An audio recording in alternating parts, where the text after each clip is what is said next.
The big ranking day has finally come. So today we're talking about Spider-Man, Iron Man, Captain America, Batman, and Thor all in one video, doing a big ranking all together.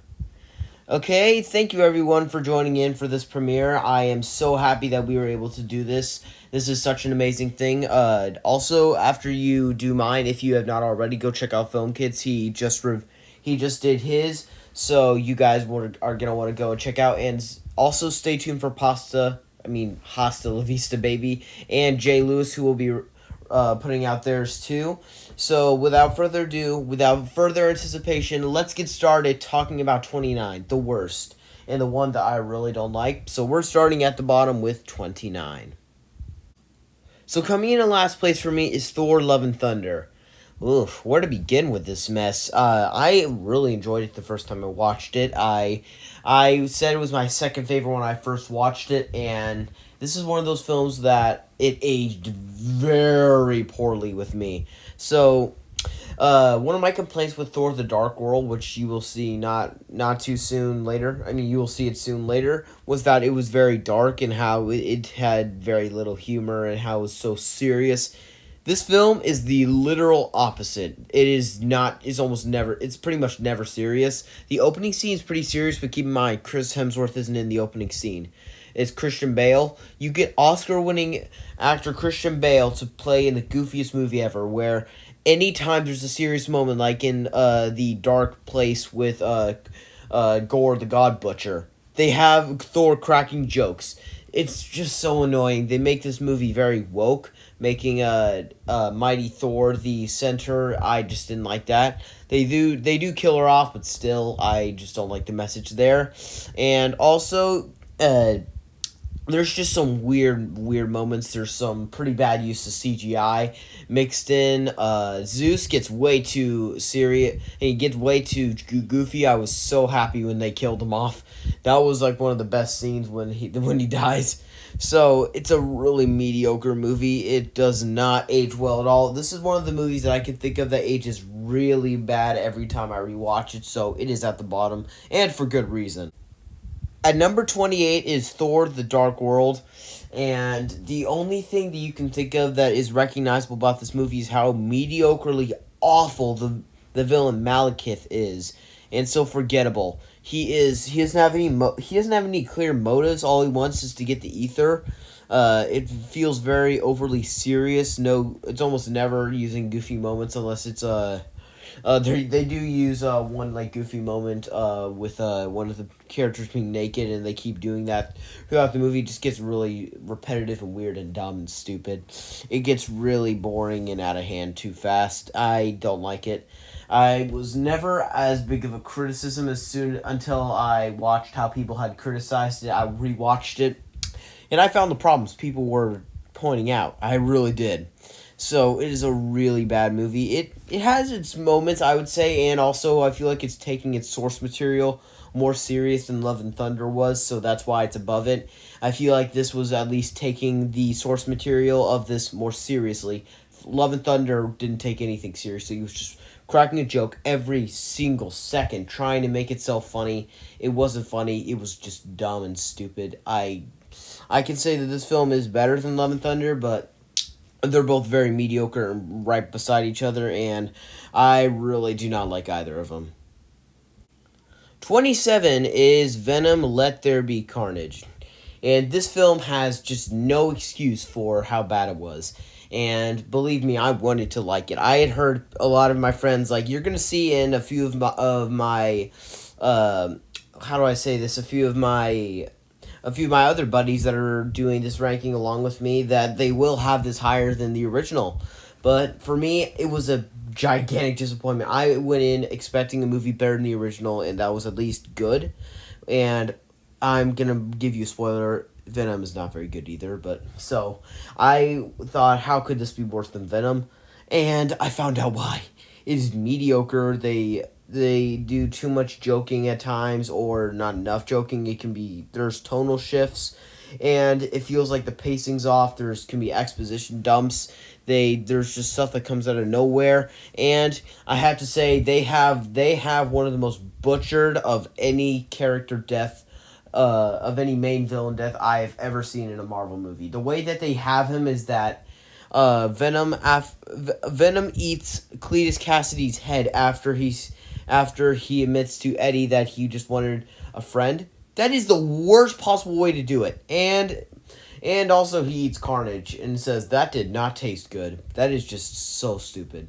I did not like that part either. That thing I never liked. I always thought that was bad. I thought that it was going to be better than Let There Be Carnage for a tiny bit. I thought it was better than I thought it was going to be better than the original, and for a time I thought it was better than the original. But then as soon as I kept on watching, I was like, it's starting to go downhill, and it's at the bottom. So this is easily one of the worst in the Spider-Man franchise, but it is just a really mediocre movie. 26 is Venom. And I was so excited when they debuted this on Disney Plus. I was like, it's finally here, Venom! I get to watch Venom. I went in, I watched it, and it was just kind of a big disappointment for me. This is one of the most disappointing movies I've ever had. I thought this movie was going to be great, like top tier Spider-Man movie. Was it? No, it was not. I really did not like it. I thought that it was extremely boring. Like the symbiotes, you don't actually get to see any symbiote action till almost an hour into the film, maybe more. That is how little symbiote action. You'd be surprised how little symbiote action there is in this movie.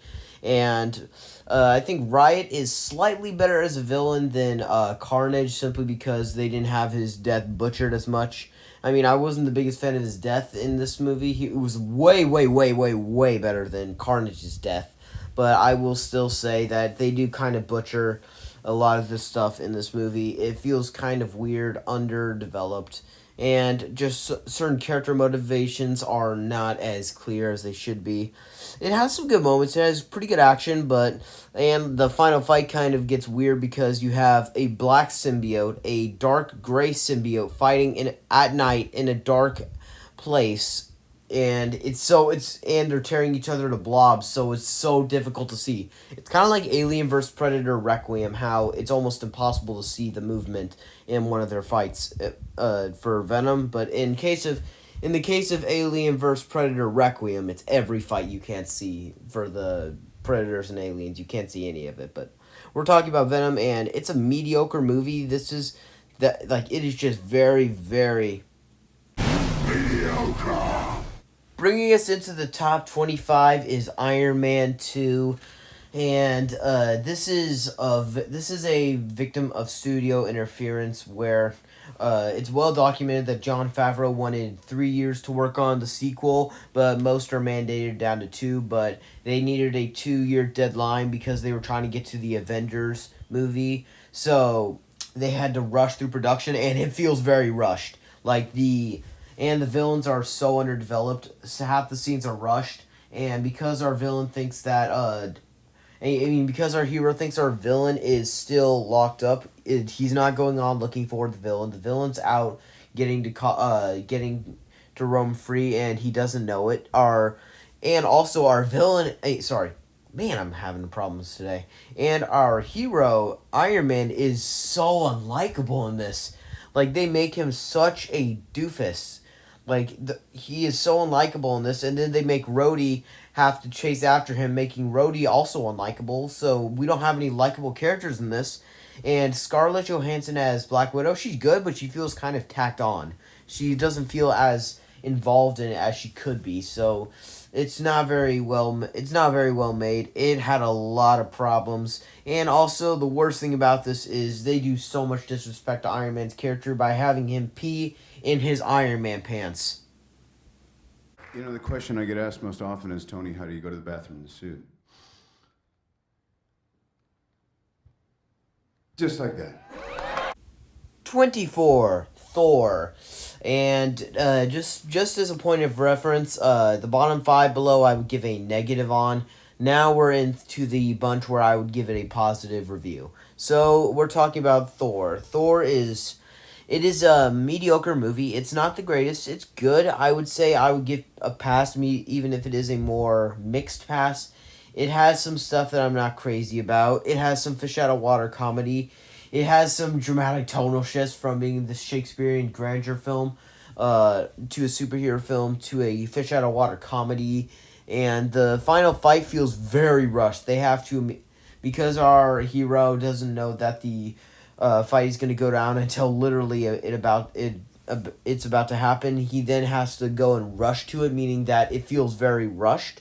So it's nowhere near as satisfying as you would want it to be.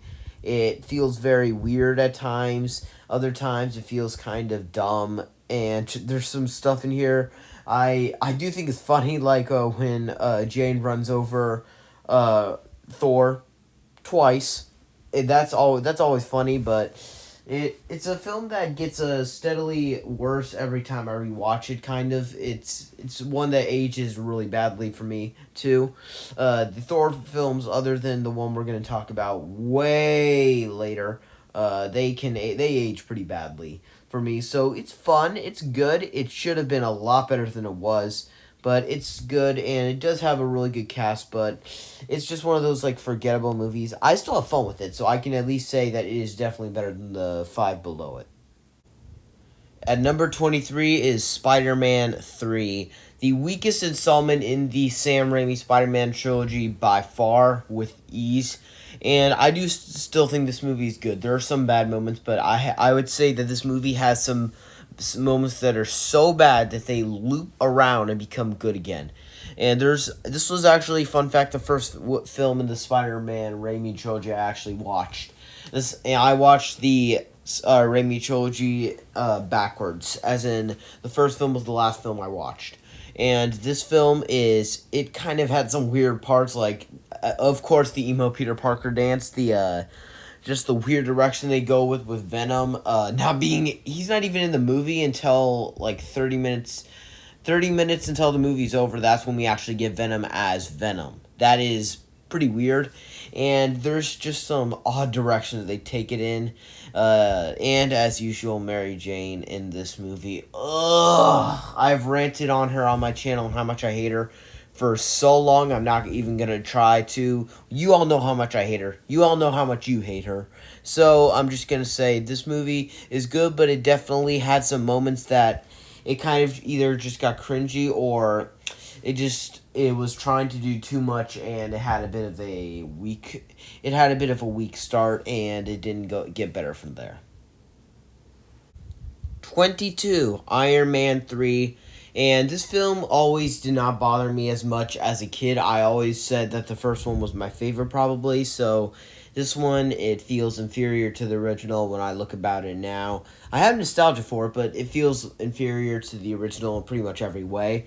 I think that it has a bit more moments than Iron Man 2, and also they didn't do so much disrespect to Tony, and also the villain's better.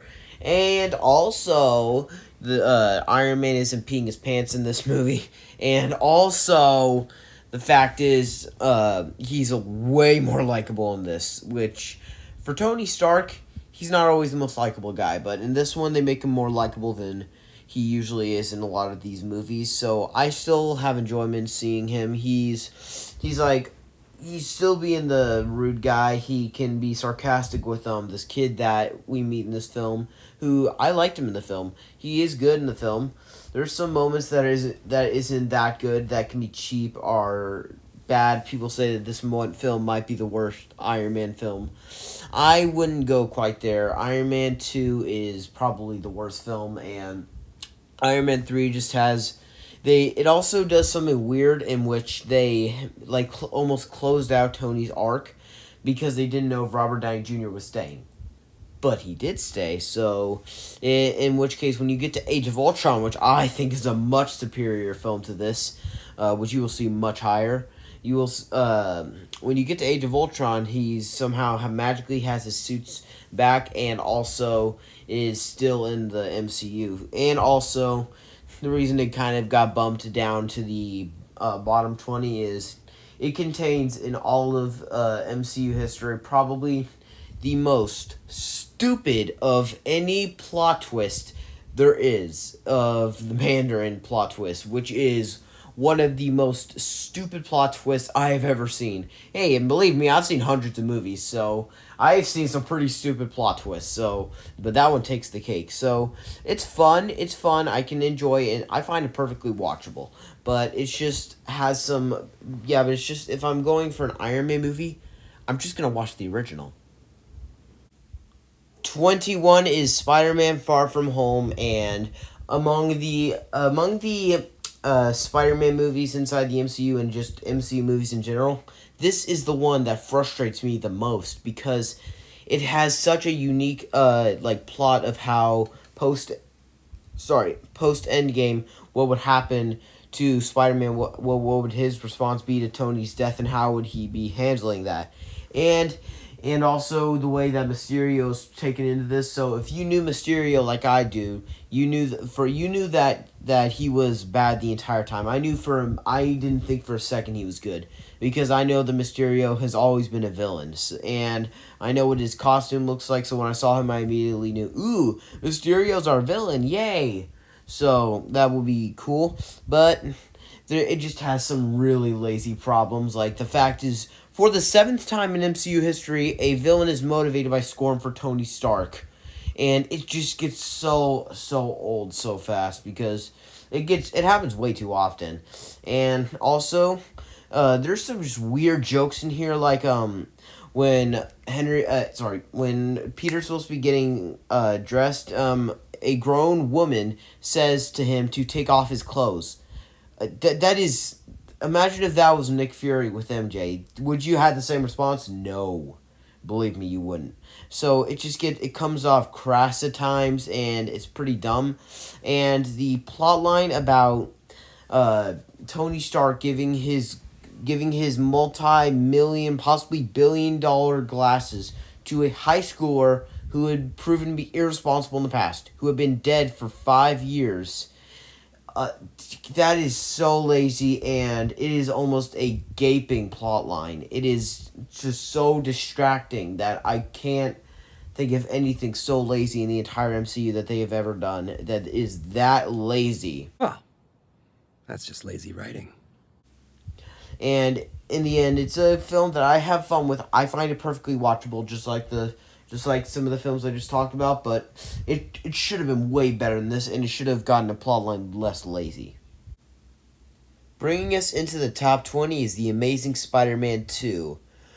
People dump on this movie way too much. It's almost annoying. This movie is so amazing, well, no pun intended for that. And anyway, it gets so much, trash thrown at it for no reason. It gets, seriously, what is the problem? Okay, yes, it does have villain overload, and it is kind of weird seeing Rhino just being like, ugh, blah, blah, blah, just running around being just a total Russian yeller. There's not really much reason for that, and I mean, there's some stuff in here I would say is flawed, but chemistry with Andrew Garfield and Gwen Stacy and Andrew Garfield and Emma Stone, unmatched for the Spider-Man, unmatched. There's just so much stuff about this movie that is just as good as the original, if not better, and it gets way too much hate just because it wasn't able to complete its trilogy because critics decided to make sure that didn't happen. Shame on you, critics. This movie is definitely good, so people need to start looking at it from a different point of view. Number 19 is The Dark Knight Rises. Now, this is another one of those controversial movies which you either love and say it's one of the best Batman films, the best comic book films of all time, or say it's one of the worst of the Batman movies, and that this film is just something that you dunk on all the time. I'm in the middle. I don't think it's as bad as people make out. It's good. I do like it. It has the second best villain in all of the Batman history, and when it comes to the movies, with Bane played by Tom Hardy, and he is just so menacing, and he is the villain that broke the bat, because he literally in this film breaks Batman's back, so he then has to overcome it. He has to rise above it, which is why it's called The Dark Knight Rises. And I mean, there's a bit more flaws in this movie than there are in like Batman Begins and The Dark Knight, so it's kind of hard to put it over that when you can feel some of the things like the plot holes. There's a lot of plot holes. Like the fact is, somehow Bruce Wayne manages, without food, water, resources, or a ride, he manages to get halfway across the world to go back to Gotham to stop Bane, just because the plot of the movie needs him to. So that is one of the reasons why I just felt like it was a bit lazy, was not doing its job. So it's good. Don't get me wrong. I like it. I really like it. But things like that really kept it down for me. But I do really like it. 18, Captain America, the First Avenger. Sorry, I nearly said something else there. But anyway, we're talking about Captain America, the First Avenger at number 18. And I think that the reason I had to have this so low in my ranking is because there's some stuff in here, like the flaws, point out way more than either of the other two films in this franchise. Now, it is not often you will find that I have an original film in last place for one of my rankings of their trilogy.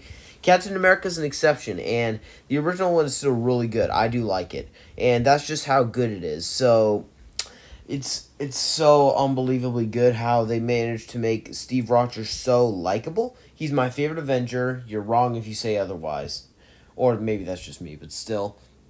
I think that he's the most likable Avenger. Even if you do think Iron Man's the better Avenger, you can at least admit Cap's the more likable one. He's by far the most likable. And he's always willing to do the right thing, and not a fan when they start montaging through World War II. That's like some of the most important stuff, so they should not be montaging through that. That deserves its own like scene. And so not a fan of that stuff, but otherwise it's really amazing. I will say this has probably, of the three Captain America movies, the best score. It has a fantastic score that they use, especially at the end of the movie when they win the war. That is just so amazing. I love that. I love that score in particular. So this has a lot of things I really like. I'm not a fan when they montage through World War II, but other than that, it's a really good comic book film, and I hear people dunk on this one too, so it also needs to get more respect in the community. 17, The Amazing Spider-Man. And the reason I will put it over Captain America, the First Avenger, and The Dark Knight Rises is simply because I think that this has another one of the most likable people. I think Captain America is more likable, but when it comes to just raw, like who is one of my favorite versions of this character, in which case Spider-Man, Andrew Garfield is almost at the top. It's such a battle between if it's Tobey Maguire who's my favorite or Andrew Garfield.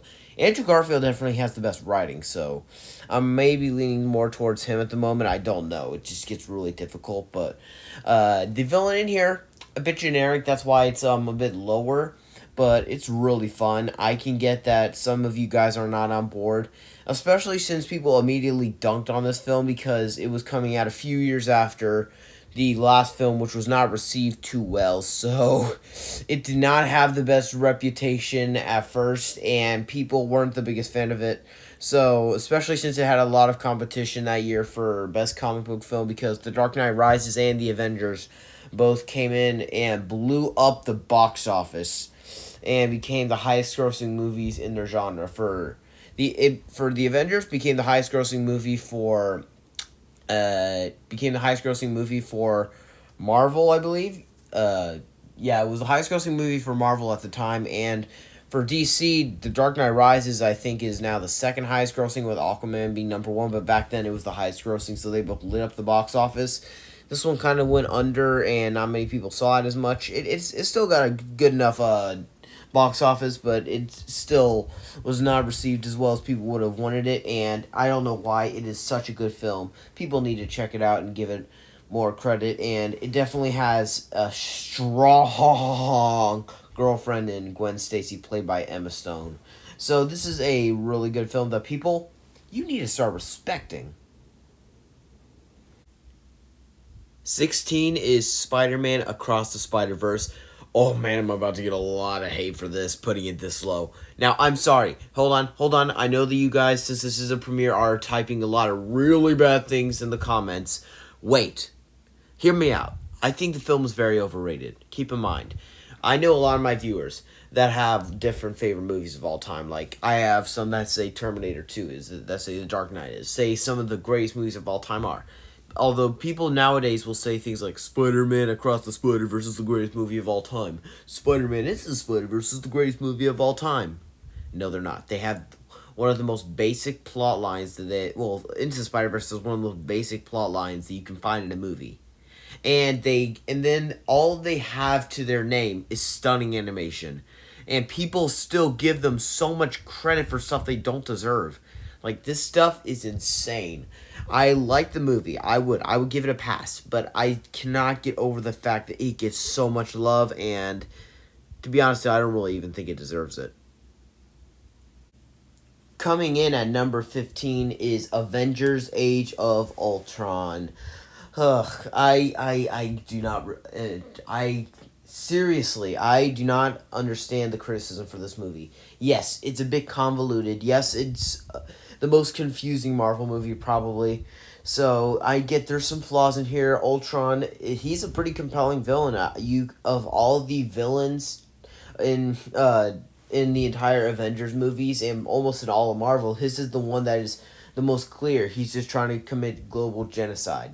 And he's basically just wanting to kill everyone. Global genocide. So, I do think that there's some really good moments in here. This has probably the best banter between our Avengers since they're a team now. So they're not really too used to each other yet, or they can be because they've known each other for a while, but they are having some problems that they have to sort out. So there's some really, really good action. In action level, it is just as good, if not a bit better than the original Avengers. And it has really good moments, as well as some not so good moments. But hey, I'm not going to say this is a perfect movie. There's no perfect movie on this list. But trust me, I do really enjoy this movie. This is one of my most rewatched Marvel movies ever. It gets too much criticism, and the only reason that I put it this low for me, because I do say that I would probably, in rewatchability, would take it over the next two films on this list. I just knew that if I did that, I would get myself killed. People would start hiring bounty hunters to come and kill me if I decided to put this over the next two. I would be... I would get a lot of hate if I do it, so... You will know exactly what I mean here in a few minutes, in a few seconds, but there's some really good moments. There's a lot of really good chemistry together. Like the Hulk and Black Widow thing kind of goes nowhere. It's kind of like almost hinted at for several moments in several different scenes, and then it just goes nowhere.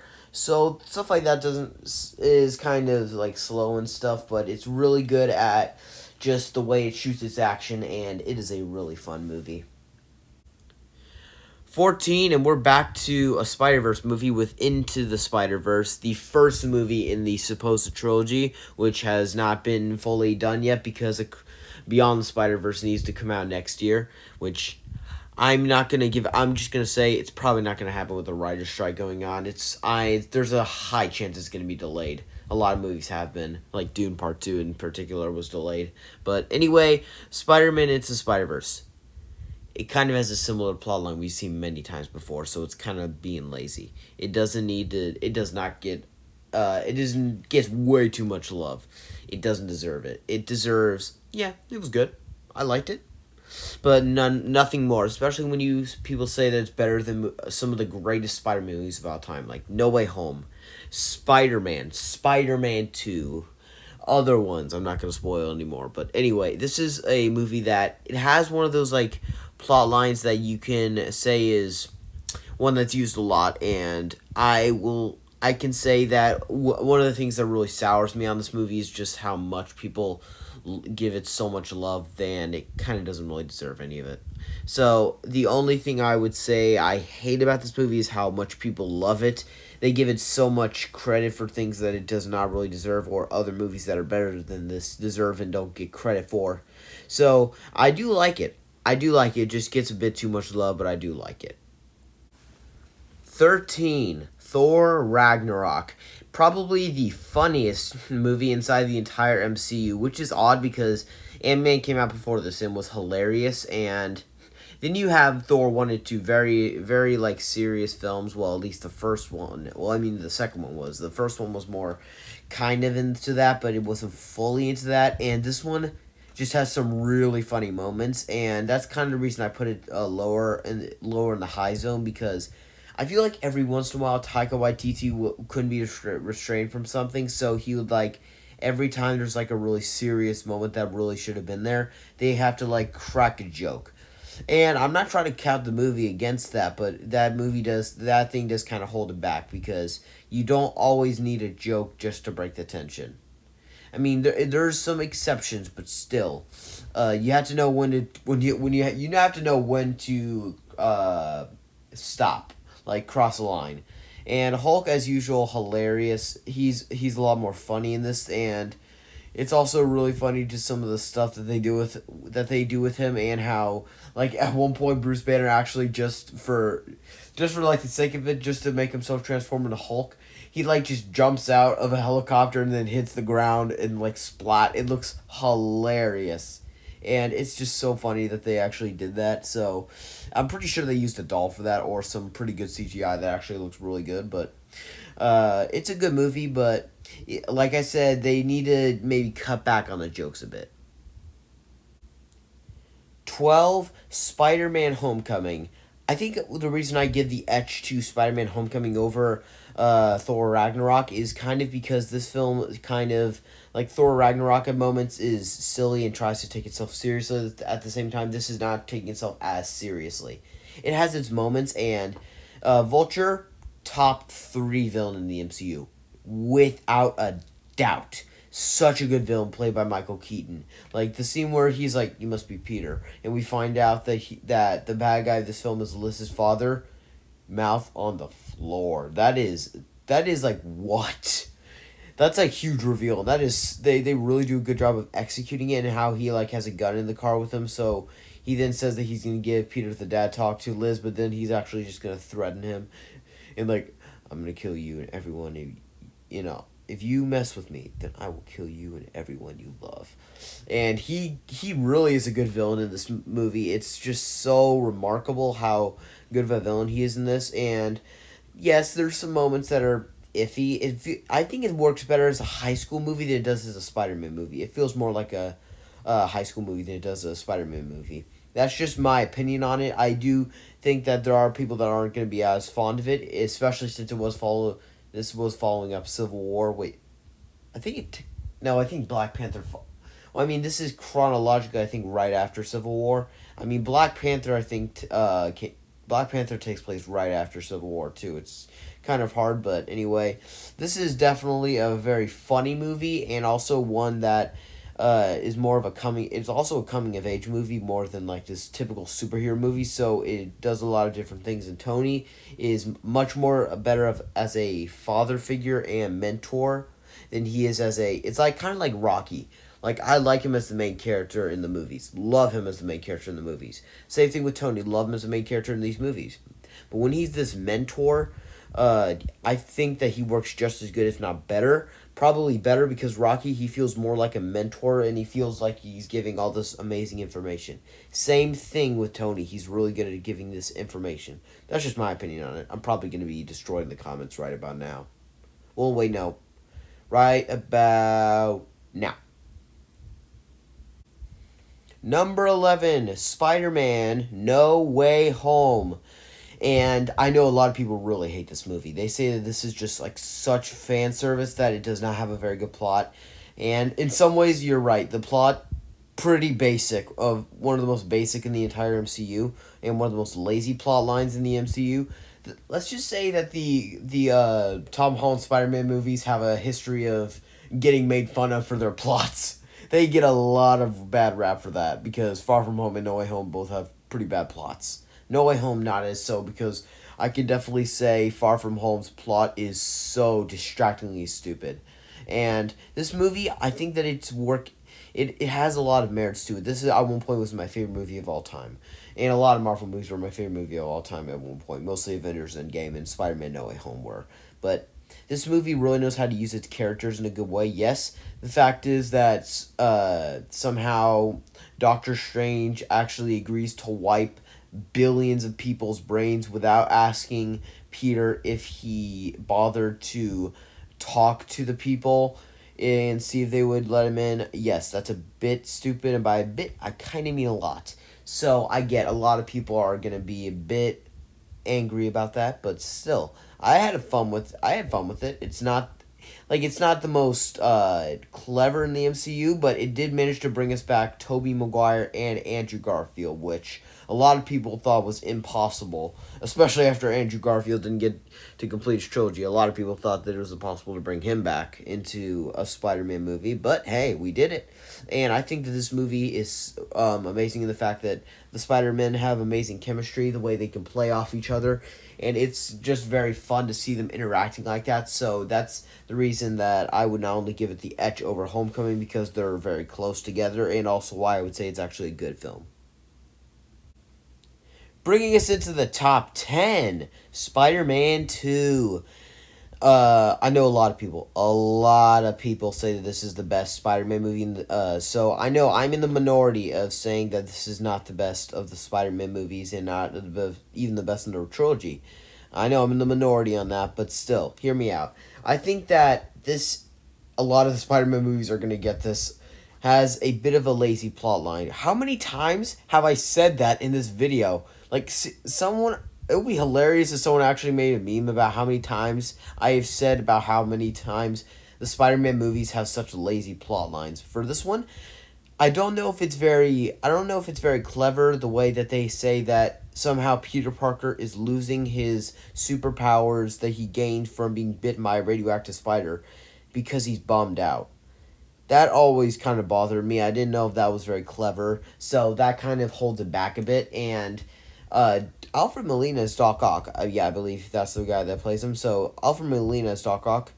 Fantastic choice. He is such a good villain, one of the best in the entire Spider-Man universe. He's probably my second favorite, and he has just this tragic backstory that we get to see him go on. And he's not this like mustache twirling villain or this like a guy that's trying to blow up the world. He's trying to blow up New York. There's a big difference. Yeah, but anyway, this is a very fun film that is great and deserves a lot of praise, but I think the plot line kind of holds the original one a bit higher than this one. 9 is The Avengers. Not that one. That one, yeah.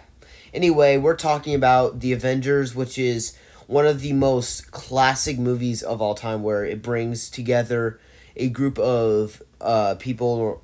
So this is just such a brilliant concept that they managed to bring together. This, like, team-up movies were almost none back then. We didn't have any, like, there was nothing like this before. This was an event. This is a cultural event almost. Like, people love this movie. It made over $1 billion.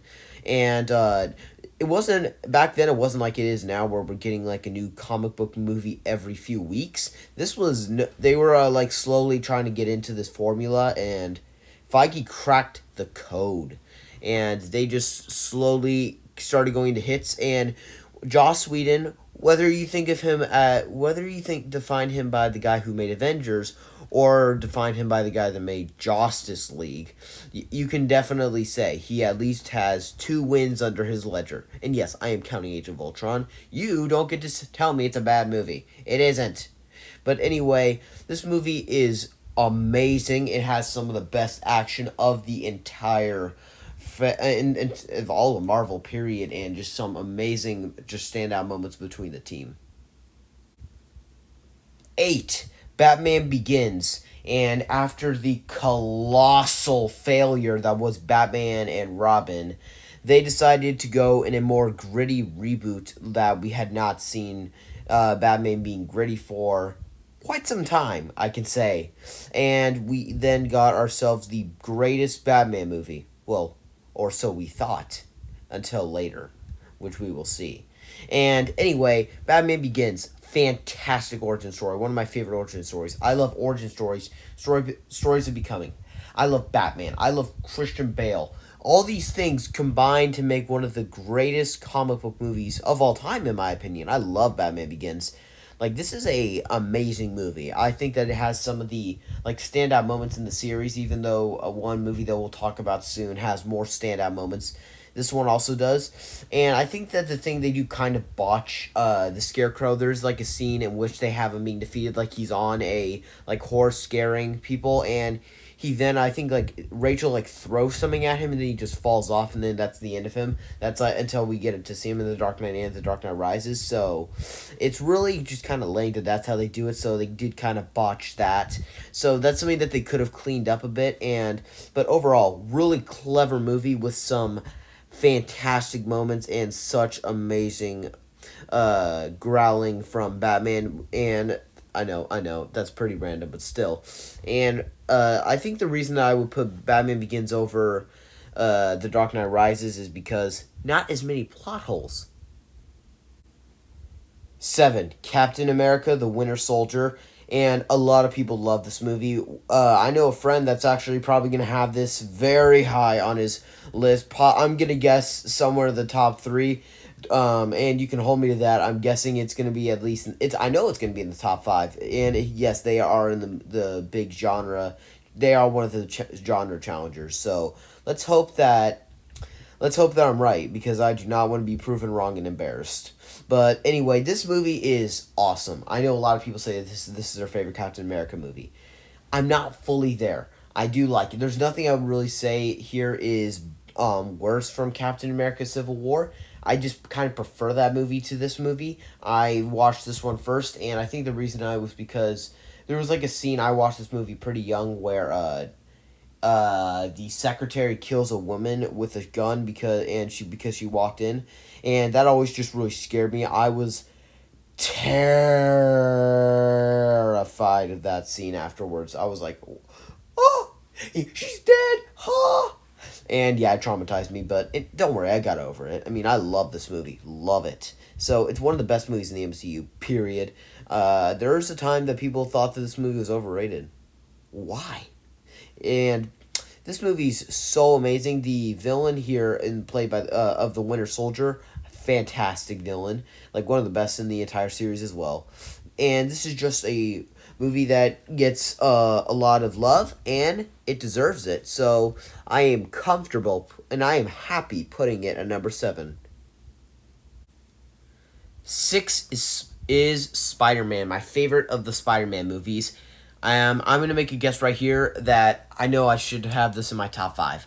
I know. I'm going to make a guess that I am going to be one of the 2 people in this in the genre challengers that has it too low. I'm also going to guess that Hasta La Vista Baby has it ranked not low, but of the 4 genre challengers, I'm guessing he and I are going to have it as the lowest of those 2 genre challengers. If you're listening to this, do not say where it is in the comments. I do not want you to spoil it.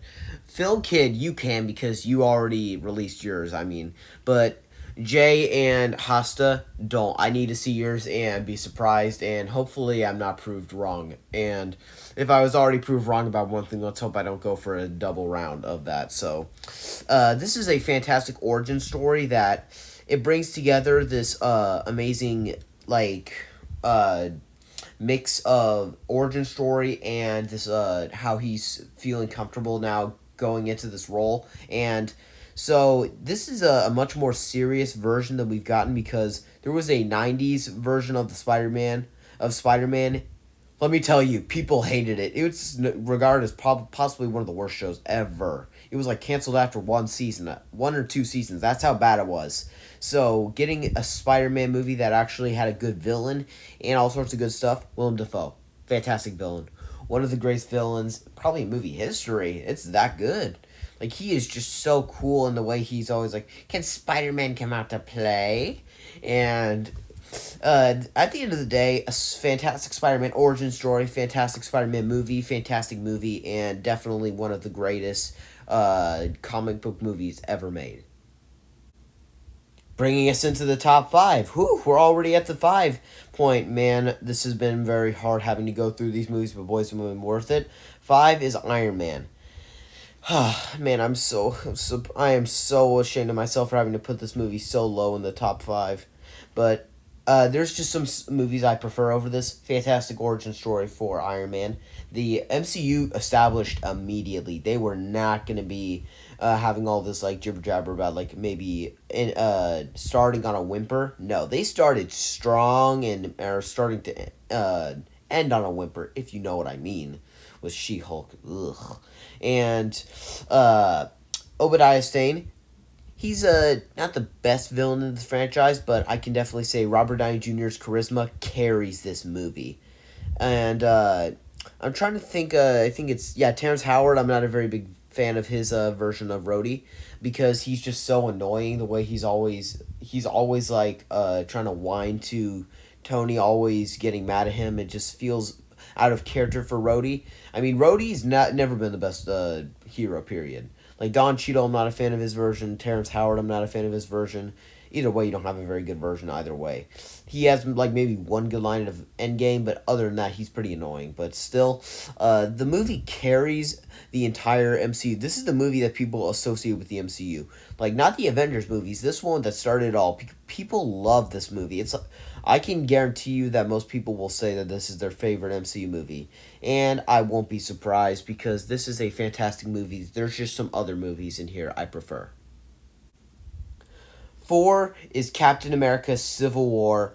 Okay, I'm just going to say this. Film Kid, I'm going to guess that I have not seen your ranking yet because this is past me talking. So, hi future me, if you're watching this. So, just so you know, if you have not changed your ranking, I cannot really understand what you don't like about this movie. Maybe you watched it in a bit of a bad mood or something, but please, your homework, rewatch this movie with a different lens on. This movie's fantastic, and it just shows that, like, if you were a kid who grew up like me, who had all sorts of, like, these Marvel action figures, and, like, always would, like, start jamming them together like they're fighting, this is your dream come true. I did not see the Avengers movies. I had a video game called Lego Marvel Avengers where it goes over the plot line of the Avengers and Avengers Age of Ultron. So when my dad had me watch the 4 Avengers movies, Thor Ragnarok, all on the same day, I immediately knew that I was watching the Avengers because I knew how the movie started, because the game is basically just a copy and paste only in Lego version and a bit sillier to make it. And they kind of toned down the swearing, so that's my experience with it. So I knew all about the Sokovia Accords, how everything worked, why they were fighting. And I've always been on Team Cap. I think that he was more right in the situation. Iron Man kind of was letting his ego drive him, and it led to a lot of people getting hurt, including Rhodey, who nearly got killed in the experience. I'm not trying to be mean, but I think I wouldn't even have cared if Rhodey had been killed. I never even liked him when I was a kid, so that's something that you should know. That is not good. But anyway, this is a fantastic comic book movie, top 5 probably. Top 5. It's at least top 5 probably. And Film Kid, if you're still watching, please rewatch this movie with a different lens on.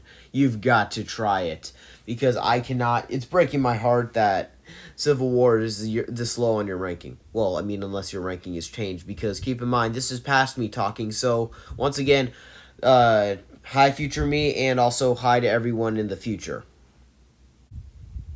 3 is Avengers Endgame. We're now in the top 3. This is so difficult for me. Well, at least 3 and 2 are. And 3...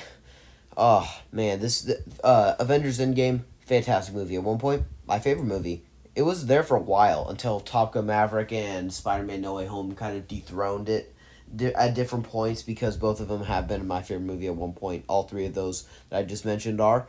And Avengers Endgame, I think I enjoyed it more because I get it. There's not too much action for the first 2 hours, but I think it's interesting the way they do it. So I think I'm just as entertained, if not more entertained, in the first 2 hours than I am the last hour.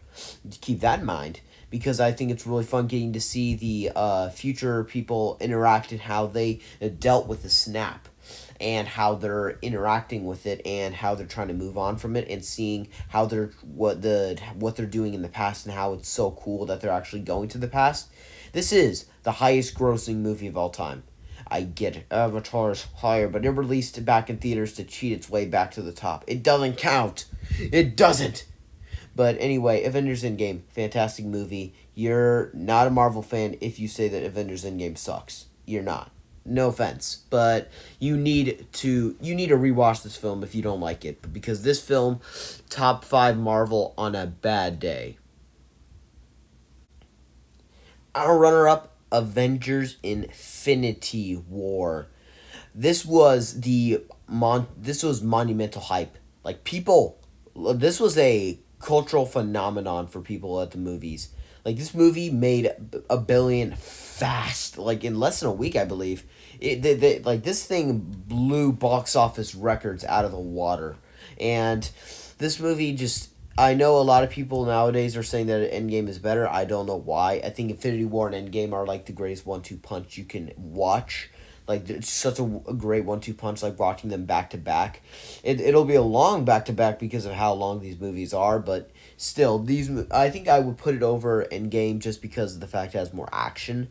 And I think that it's amazing, some of like the banter you get between different Avengers and seeing them interacting with each other. So there's some really witty banter that they do, which is odd because Joss Whedon didn't do it, because he has a lot of really witty banter that he has them do in the first two.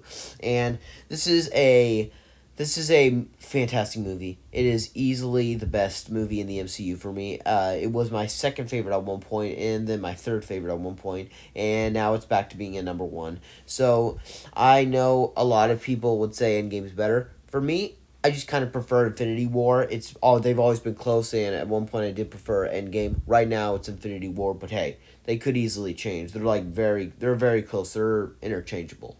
But that's just my take on it. Number 1, easily, The Dark Knight. I'm gonna say this. I'm probably willing to bet The Dark Knight willing to bet that every single person in the genre challengers is gonna have The Dark Knight at number 1. I'm probably willing to bet that.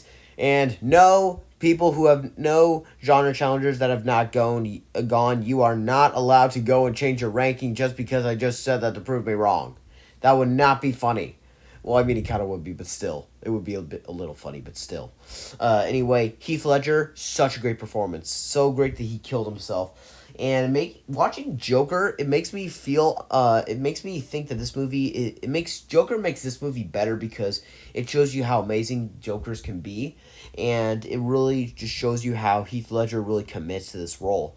And how he's so embracing it that he kind of started having visions and other really bad stuff in his head, so he killed himself. It's tragic that stuff like that can happen, and it's always really sad about that. And this movie it blows everything away with the action, spectacle, and this has some amazing work of CGI that they use. It's not very much because it's mostly just practical, because Christopher Nolan, he's not a CGI guy. He's a practical guy. He will almost never use CGI. I can say that. And fun fact. Now, hold on.